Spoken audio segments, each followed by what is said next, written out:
Mais les violences ne finissent pas aujourd'hui. Le 6 décembre est une date importante.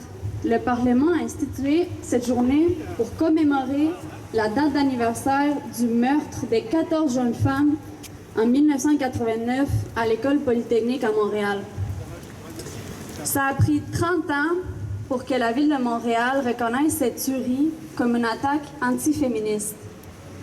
Il est le premier féminicide contemporain de masse revendiqué au Québec. 33 ans plus tard, nous n'oublions pas les victimes de la Polytechnique et nous les gardons vivantes dans nos luttes. Geneviève Bergeron, Hélène Colgan, Nathalie Croteau, Barbara Daigneault, Anne-Marie Édouard, Maude Aviernik, Barbara Klusnik-Wizajevic, Maryse Laganière, Maryse Leclerc,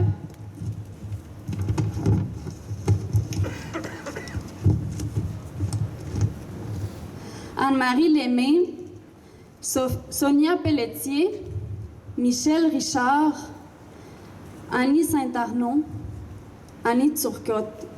Je vous invite à garder une minute de silence.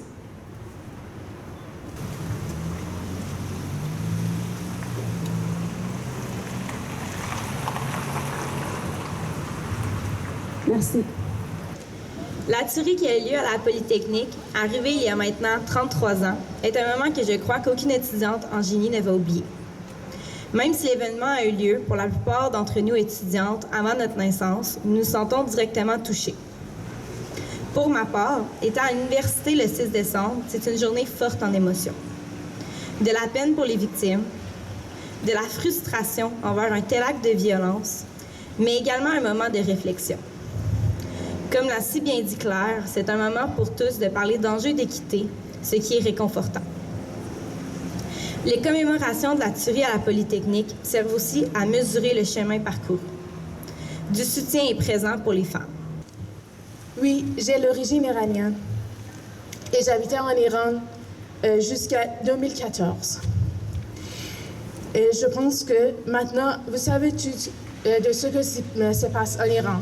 Vous savez qu'il y a des mouvements qui ont commencé par les femmes pour demander une révolution, pour changement les lois d'Iran qui ne respectent pas l'égalité pour les femmes et les hommes.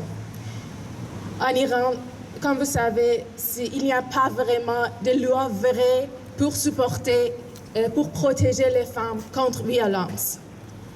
Et maintenant, il y a des femmes et des hommes sur les roues pour changer ça. Mais pourquoi les hommes en Iran sont à côté des femmes? C'est la même raison que pourquoi je parle aujourd'hui ici à Québec de ce mouvement. Parce que, on sait-tu que quand il y a une loi contre les femmes dans n'importe quel pays, et si les gens demandent de changer, si on reste silence, ça veut dire qu'on ne fait pas attention. Et on sait que le droit de femme, c'est vraiment fragile. Ça peut arriver pour toutes les femmes, dans tout le monde, dans tous les pays. Avec le changement de politique, s'il y a quelqu'un qui va arriver et va changer la loi, c'est possible. Et je suis une maman. Vous êtes maman, papa, soeur, peut-être un jour grand-parent, vous êtes des amis, vous êtes des voisins. Et on veut assurer que ça n'arrive pas pour notre prochaine génération, partout dans le pays. Donc, il faut rester vigilant. Quand dans n'importe quel pays, il y a des gens qui veulent des changements pour changer les lois contre l'égalité, quand il y a les gens qui luttent pour la liberté, il faut faire action. Il ne faut pas rester silence. Ça donne un message très clair au prochain gouvernement que on ne reste pas silence. On ne peut pas laisser dans n'importe quel place du monde, n'importe quel pays, qu'une loi contre l'égalité, contre les femmes, entrait dans la loi de pays.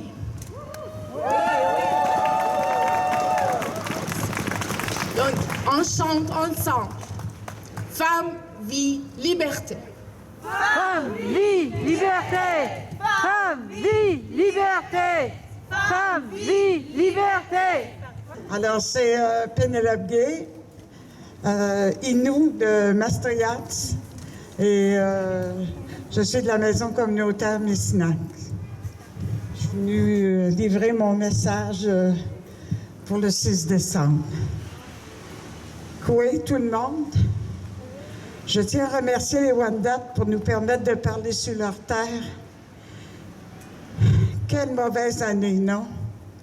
Malgré toute la sensibilisation sur la violence conjugale, sur les conséquences des féminicides pour les familles touchées des deux côtés, les enfants, leurs enfants et leurs petits-enfants, on continue de tuer des femmes par amour.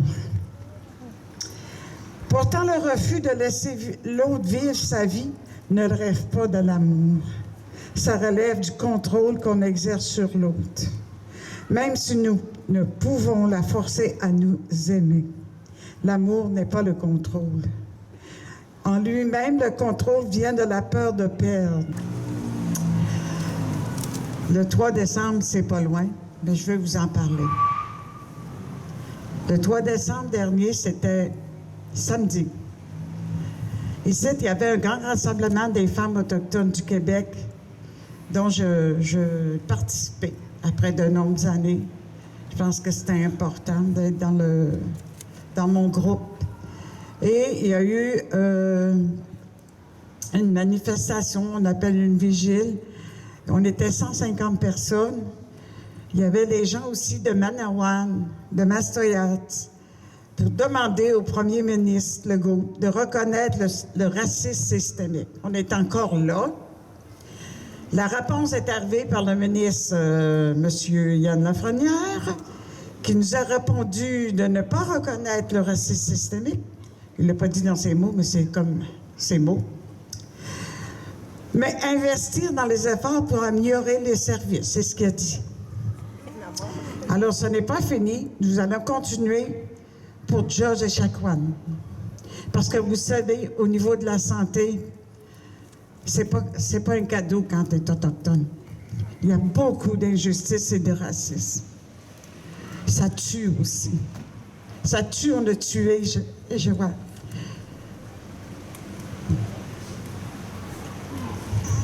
Madame Echaquan, on l'a libéralement laissé aller. Ça, c'est le racisme systémique. Racisme systémique, c'est l'histoire. On a eu une histoire ici des femmes qui se sont faites tuer et qu'on est encore ici à marcher. L'histoire, c'est important pour les Autochtones. C'est nos bases solides, nos racines. Ne pas reconnaître le racisme systémique, ça veut dire nier qu'il y a une histoire. C'est grave. Alors, il faut beaucoup d'amour pour continuer, malgré la violence rampante et le climat mondial actuel.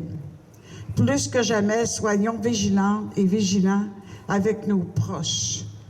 Et osez dire, ça suffit.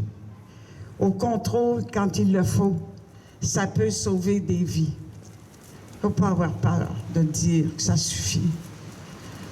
Je vous remercie énormément, puis on est encore là, puis on va revenir, parce que c'est important de prendre la parole. Merci.